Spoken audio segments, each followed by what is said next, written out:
우리는 예수 안에서 서로의 지난날을 살펴보듬고 현재를 위해서 기도하며 복된 미래를 꿈꾸며 지지하는 공동체입니다. 한 주간도 평안하셨습니까? 재미 솔솔 의미 팍팍 성역 공부 쉬운 8번째 시간. 오늘은 요한복음 15장 18절에서 27절에 있는 말씀, 세상이 너희를 미워하면 이라는 제목으로 함께 말씀을 나누겠습니다. 요한복음 13장에서 16장은 예수님의 고별 설교가 담겨 있는 부분입니다. 첫 번째 설교는 13장 31절에서 14장 31절까지 있는 내용, 다락방 강어라고 말할 수 있고요. 15장 1절부터 16장 마지막 절까지 있는 부분은 감람산으로 이동하면서 주께서 하신 설교입니다. 첫 번째 설교에서 예수님은 너희는 마음에 근심하지 말라, 하나님을 믿으니 또 나를 믿으라 하신 말씀과 더불어서 내가 너희를 고아와 같이 버려두지 아니하고 너희에게로 올 것이라고 하는 약속을 주십니다. 그런 다음에 자리를 옮기시죠. 6월절 기간 중에 만찬을 나누었던 방을 떠나서 감람산으로 가는 도중에 두 번째 강화를 하십니다. 이 강화의 핵심은 예수님과 예수님의 제자들 사이의 관계를 설명하는 것인데요. 예수님은 포도나무이고 제자들은 가지라고 설명합니다. 이것은 예수님과 제자들은 포도나무와 가지처럼 뗄 수 없는 관계로 연결되어 있고, 제자들은 예수님을 의지해 살아간다는 것을 가르치시기 위한 비유입니다. 오늘은 이렇게 포도나무와 가지로 예수님과 제자들이 연결되어 있음에도 불구하고 세상에서 만나는 현실을 예수님께서 소개하는 내용입니다. 그것은 세상의 미움인데요. 18절에서 21절은 제자들을 미워하는 세상, 그 모습을 묘사하고요. 22절에서 25절은 이 예수님과 아버지를 미워하고 거절한 세상이 정죄를 받을 것에 대한 말씀을 하십니다. 그리고 마지막에는 이 고난과 핍박 중에도 보혜사 성령의 오심과 제자들이 예수님의 말씀과 행위를 증언할 것에 대한 소개를 하는 내용으로 담겨져 있습니다. 먼저 18절에 21절 말씀을 한 목소리로 읽겠습니다. 세상이 너희를 미워하면 너희보다 먼저 나를 미워한 줄을 알라. 너희가 세상에 속하였으면 세상이 자기의 것을 사랑할 것이나 너희는 세상에 속한 자가 아니요 도리어 내가 너희를 세상에서 택하였기 때문에 세상이 너희를 미워하느니라. 내가 너희에게 종이 주인보다 더 크지 못하다 한 말을 기억하라. 사람들이 나를 박해하였은즉 너희도 박해할 것이요 내 말을 지켰은즉 너희 말도 지킬 것이라. 그러나 사람들이 내 이름으로 말미암아 이 모든 일을 너희에게 하리니 이는 나를 보내신 이를 알지 못함이라. 포도나무와 가지처럼 예수님과 제자들이 한 몸으로 연결되어 있음에도 불구하고 세상이 제자들을 미워할 것을 예수님께서는 예고하십니다. 이것은 제자들보다 먼저 예수님을 미워하는 것이라고 예수님 말씀하시는데요. 세상이 너희를 미워하면 너희보다 먼저 나를 미워한 줄 알라, 이렇게 말씀하셨습니다. 왜 세상은 이 예수님의 제자들을 미워하는 걸까요? 그것은 세상이 아니라 그들이 예수님께 속해 있기 때문입니다. 19절에서 이렇게 말씀하죠. 너희가 세상에 속하였으면 세상이 자기의 것을 사랑할 것이나 너희가 세상에 속한 것이 아니요 도리어 내가 너희를 세상에서 택하였기 때문에 세상이 너희를 미워하느니라, 이렇게 말씀하십니다. 구체적으로 어떻게 미워할까요? 사람들이 예수님을 박해하였은즉 제자들도 박해할 것이고 예수님의 말씀을 지켰은즉 제자들의 말도 지킬 것이라고 20절에 말씀합니다. 결과적으로 왜 세상이 예수님의 제자들을 그리고 예수님을 미워하고 박해하는 걸까요? 한마디로 하면 예수님을 보내신 분을 알지 못하기 때문입니다. 21절에 이렇게 말씀합니다. 그러나 사람들이 내 이름으로 말미암아 이 모든 일을 너에게 하리니, 바로 박해하는 것이죠. 이는 나를 보내신 이를 알지 못함이라. 세상이 제자들을 미워하는 이유, 박해하는 이유를 예수님의 말씀을 통해서 두 가지로 요약할 수 있습니다. 하나는 그 제자들이 바로 예수님께 속해 있는 그 소속 때문이고요. 두 번째는 박해하는 자들이 하나님 아버지를 알지 못하기 때문입니다.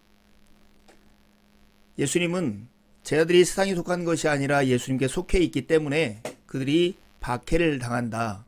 예수님을 박해했듯이 예수님의 제자들도 박해한다, 이렇게 말씀하십니다. 그런 후에 결국 이 박해의 원인이 근본적으로 따져보면 지금 박해하는 사람들, 그들이 예수님을 보내신 하나님을 제대로 알지 못하기 때문이라고 이렇게 말씀하십니다. 우리가 이런 내용을 통해서 우리는 두 가지 질문을 하지 않을 수 없습니다. 정말 무지 때문에 그럴까 하는 이런 상황 속에서 박해하고 있는 세상, 이 세상이 누구인가를 우리가 살펴보면 우리가 의문이 들지 않을 수 없습니다. 지금 예수님을 박해하고 예수님의 제자들을 박해하는 사람들은 이방 세계에 있는 로마 사람들이 아닙니다. 지금 유대 사람들, 예루살렘 사람들, 갈릴리 사람들이 예수님을 핍박했고 박해했고 또한 예수님의 제자들도 그렇게 할 것이기 때문입니다. 왜 그럴까요? 소속 때문에 예수님의 제자들이 비판을 받는다, 박해를 받는다 하는 말 속에서도 우리는 질문을 할 수 있습니다. 제자들이 이렇게 핍박을 받는 상황, 예수님이 없기 때문이 아니라 오히려 예수님과 함께 하심에도 핍박을 받는다는 것입니다. 이것이 우리가 박해를 받고 고난 가운데 있을 때 우리의 삶과 신앙을 연결하기 어려운 이 포인트인 것이죠. 왜 그럴까요? 하나님이 함께 하심에도 불구하고 여전히 고난의 현실을 살았던 성경의 인물들이 참 많습니다. 대표적인 사람들이 요셉과 다윗입니다. 여러분, 창세기 39장 2절과 3절에 이런 말씀이 있습니다. 여호와께서 요셉과 함께 하심으로 그가 형통한 자가 되어 그의 주인 애굽 사람의 집에 있으니 그의 주인이 여호와께서 그와 함께 하심을 보며 또 여호와께서 그의 범사에 형통하게 하심을 보았더라. 하나님께서 요셉과 함께 하시고 요셉을 형통케 하셨는데 단순히 요셉이 개인적으로 심리적으로 경험하는 게 아니라 그의 주인인 보디발이 그것을 인식할 정도로 뚜렷하게 하나님을 함께 하시고 그의 삶을 형통하게 하셨습니다. 근데 여러분, 요셉이 이때 어떤 상황이었어요? 이 보디발의 집에 팔려와서 종살이하는 상황이었습니다. 그리고 이후의 상황이 무엇이었던가를 생각해 보세요. 보디발의 아내가 음탕하게 자기를 유혹하는 것을 거절한 그 이유 때문에 감옥에 갇혀서 억울한 옥살이를 하게 됩니다. 하나님이 분명히 함께 하시고 형통하게 하시는데 그의 삶은 우리가 생각하는 고난의 현실 가운데 있었던 것이죠. 다윗 또한 그렇습니다. 사무엘상 18장 14절에 보면 다윗이 그의 모든 일을 지혜롭게 행하니라 여호와께서 그와 함께 계시니라.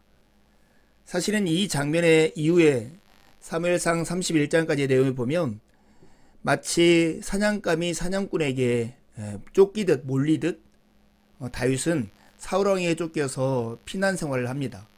600명은 넘는 사람들을 거느리고 그 피난 생활을 했던 게 얼마나 고되고 힘들었을까. 적어도 10여 년의 이런 생활을 하고 블레셋의 왕 아기스 앞에 가서는 자기가 살아남기 위해서 미친 척을 해야 하는 그런 상황 가운데 그가 처했던 것이죠.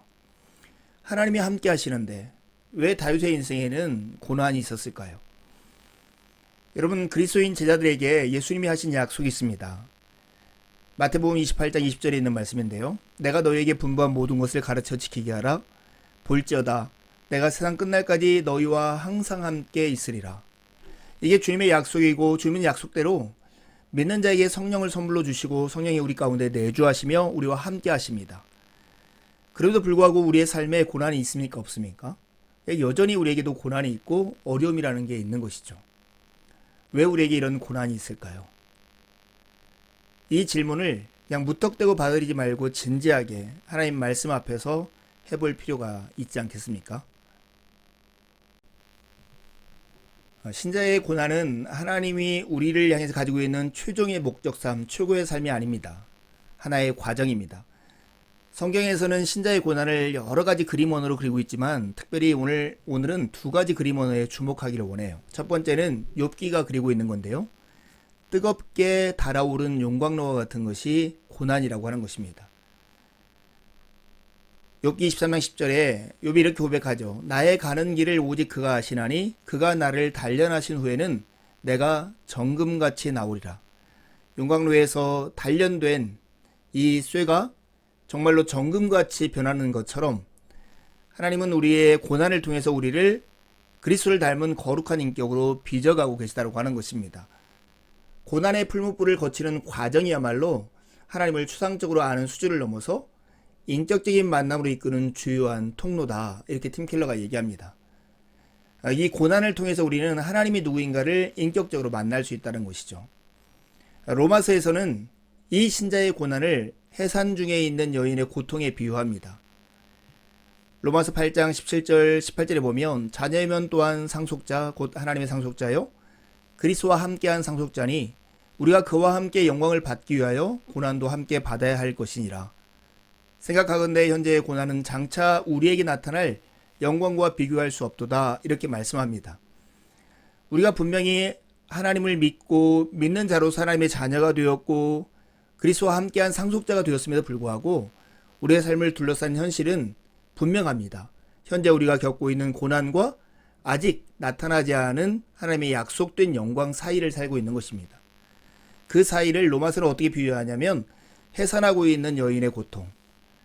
그래서 출산하는 과정 가운데 몹시 힘들지만 조금 있으면 정말로 자기에게 기쁨을 안겨줄 아이가 태어나기 직전의 삶으로 신자의 고난을 얘기하는 것입니다.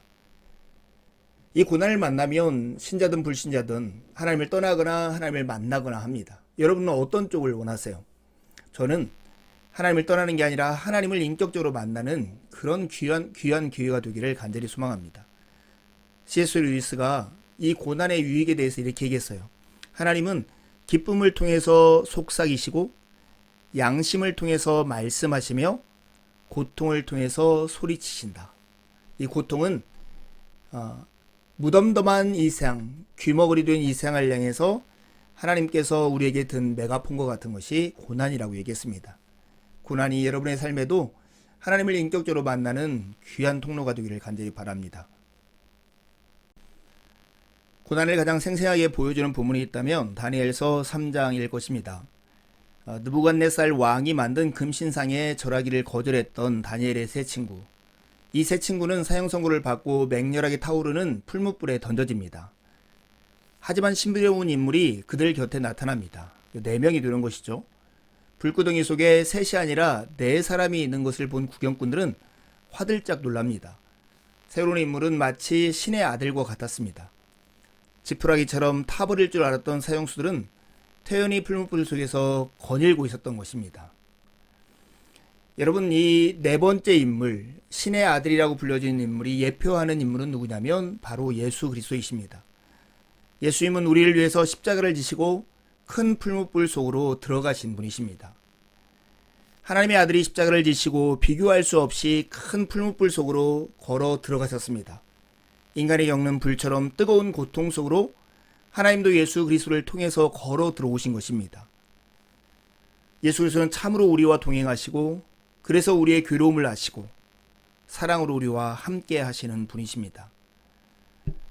임마누엘, 우리가 감지되고 우리의 뜻대로 우리의 삶이 펼쳐지지 않는다 할지라도 이 큰 불무불 속으로 십자가를 지고 들어오신 예수님은 언제나 신실하게 우리와 함께 계시다 하는 것을 잊어서는 안 됩니다. 이것이 바로 우리가 고난 가운데 기억해야 할 가장 중요한 사실이기 때문입니다. 조나선 하이트라고 하는 그 심리학자가 고난이 주는 유익을 3가지로 얘기했습니다. 고난은 회복하는 힘이 부쩍 커지게 만들고 관계를 탄탄하게 다져주고 삶의 우선순위와 철학을 바꿔놓는다고 말을 합니다. 고난 중에 하나님을 만나고 인격적으로 성숙하게 되는 그런 과정으로 우리는 삼아야 할 것입니다. 이렇게 예수님과 제 아들을 박해하는 세상은 떳떳할까요? 결코 그렇지 않습니다. 22절에서 25절 말씀을 함께 읽겠습니다. 내가 와서 그들에게 말하지 아니하였더라면 죄가 없었으려니와 지금은 그 죄를 핑계할 수 없느니라. 나를 미워하는 자는 또 내 아버지를 미워하느니라. 내가 아무도 못한 일을 그들 중에서 하지 아니하였더라면 그들에게 죄가 없었으려니와 지금은 그들이 나와 내 아버지를 보았고 또 미워하였도다. 그러나 이는 그들의 율법에 기록된 바 그들이 이유 없이 나를 미워하였다 한 말을 응하게 하려 함이라. 예수님은 예수님과 예수님의 제자들을 미워하는 세상에게 죄가 있다라고 분명하게 말씀하십니다. 만약에 예수님이 하신 말씀과 예수님이 하신 일이 없으면 그들에게 죄가 없었을 것이라고 말씀하시면서 반드시 그들에게 유죄 판결이 될 것이라는 것을 선언하시는 거죠. 내가 와서 말하지 아니하였더라면 너희들의 죄가 없었으려니와 지금은 그 죄를 핑계할 수 없다고 주님께서 말씀하시고, 아무도 못할 일을 그들 앞에서 하지 아니하였더라면 그 죄를 핑계할 수 있었을지 모르지만 이제는 그럴 수 없다라고 말씀하십니다. 그런데 여러분, 이 세상, 예수님을 알면서도 사실은 예수님을 거절하고 있는 이 세상이 이렇게 반응하는 그것은 하나님이 모르는 중에 짐작하지 못한 일이 일어났던 게 아니었습니다. 오늘 25절에 보면, 그러나 이는 그들의 율법에 기록된 바 그들이 이유 없이 나를 미워하였다 한 말을 응하게 하려 함이다. 바로 하나님께서 아시는 바, 아심에도 불구하고 지금 이 사랑을 베푸시고 있고 거절당하고 있음을 우리에게 분명하게 보여줍니다. 예수님을 거절하는 사람을 향해서 예수님은 분명히 최후의 심판을 내리시는 분이십니다. 최후의 심판의 교리가 주는 위로가 있습니다. 많은 사람들이 심판하고 벌주시는 하나님을 어떻게 믿고 의지하느냐고 말하고 합니다. 하지만 여러분, 마지막 심판날이 없다면 지금까지 저지르고 쌓아온 어마어마한 불의와 부정을 다 어떻게 하겠습니까?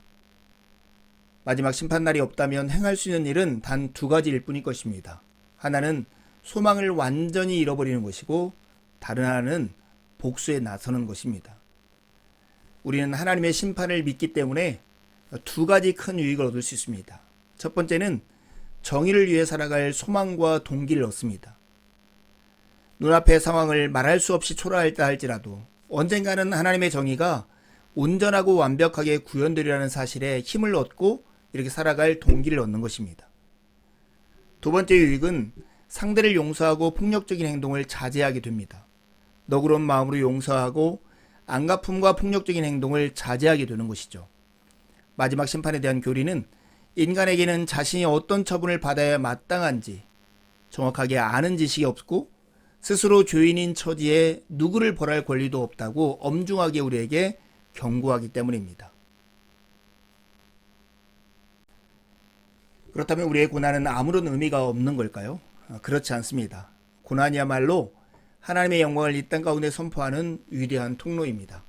26절 27절 말씀을 함께 읽겠습니다. 내가 아버지께로부터 너에게 보낼 보혜사 곧 아버지께로부터 나오시는 진리의 성령이 오실 때에 그가 나를 증언하실 것이요 너희도 처음부터 나와 함께 있었으므로 증언하느니라.